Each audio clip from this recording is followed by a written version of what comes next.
Hello, I'm Matt Lentzner. I'm here to share my vast experience in professional services and help owners and operators run their companies better. Hey, so today I'd like to talk about sort of the two business models that professional services use. Might seem kind of obvious, but we're going to go through them anyway. We want to lay some groundwork here, sort of the pluses and the minuses, and then we can delve into them further in a future episode. So the two main models are really just time and materials and fixed fee.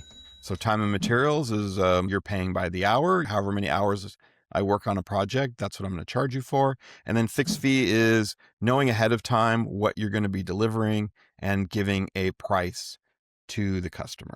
So the question is, what are the pluses and minuses of each one of those models? And what are the situations where they fit best? So time and materials has the advantage of being very open-ended and fluid and just giving you a lot of flexibility. You don't really have to have a good idea of what you're going to be doing ahead of time, and you can just kind of play it by ear and bill as you go. So probably the best example of when this is useful is a staffing type of placement where you're putting somebody in to do a certain role or a certain job at a company, but you don't know specifically, what they're going to be doing on a day-to-day basis, or even necessarily how long they will be there. So then that gives you all that flexibility to do all of those things. You kind of stay there as long as the customer wants you to be there and as long as you can be useful. So the salient feature of time and materials is that you are putting the billing or the service risk onto the customer, really.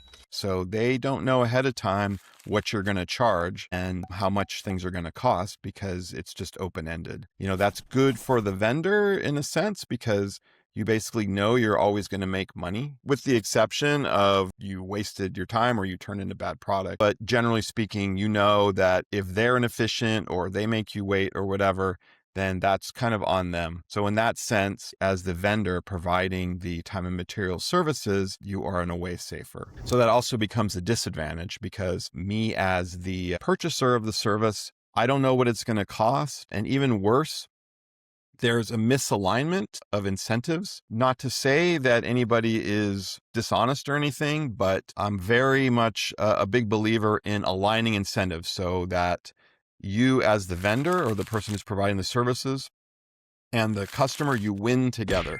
So time and materials doesn't quite line up because if you put somebody on there who say is just a slow worker, that's really on the customer, right? Problem being that you make more money at the expense of your customer. The alignment is off for that. And so there's always this feeling of having to keep an eye on the workers and everything, make sure when they're working, they're doing a good job. So that's the downside of that. So if you start with a lot of trust, that's great, but you may not have that with a certain customer. So another downside of time and materials is because of its low risk, it's also low reward.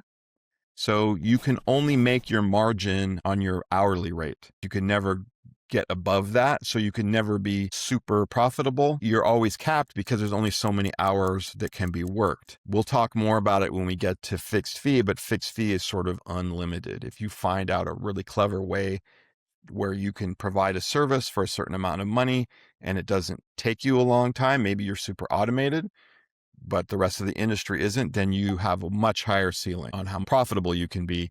Whereas you're always being limited by whatever billing rate you can get when you do time and materials. It's like this weight or this anchor that you have to carry around with you for your time and materials project. Companies are going to fixed fee, and I think that that's where the industry is going. So let's talk about fixed fee. So fixed fee, instead of it being sort of open-ended and loose the way time and materials is, it's a lot tighter. You are agreeing upfront to provide a specific deliverable or set of deliverables to the customer for a certain price. And so the customer knows ahead of time what they're going to be paying and what they're getting for what they're paying for. So in contrast to time and materials, now the risk is moved to the vendor. So if you take a long time or you have to redo something or someone on the project team doesn't work out, then It's on you. So the customer is a lot more comfortable agreeing to that kind of work when they know that it's kind of on you to deliver everything and they already know what the price is going to be. So that's a big advantage as far as selling people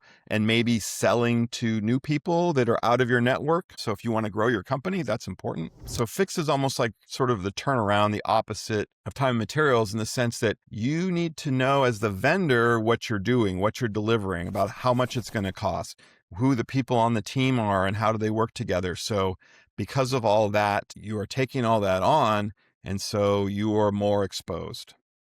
But on the other hand, if you are super efficient, then you can make more money than you would if it was time and materials. Ultimately, the person you're selling to, if you deliver what you said at the price that you said, they're happy. Even if it only took you 50 minutes, they got what they paid for and they should be happy, and you would make a ton of money in that exaggerated situation. If your competitor takes 12 hours and you take 6 hours to do the same work, you can do 2 of those for every 1 that they do. You're going to make way more money and beat your competitor out. It's the higher risk, higher reward type of engagement that you can do. So doing these fixed projects, it rewards the companies that are really well organized, have good processes and everything.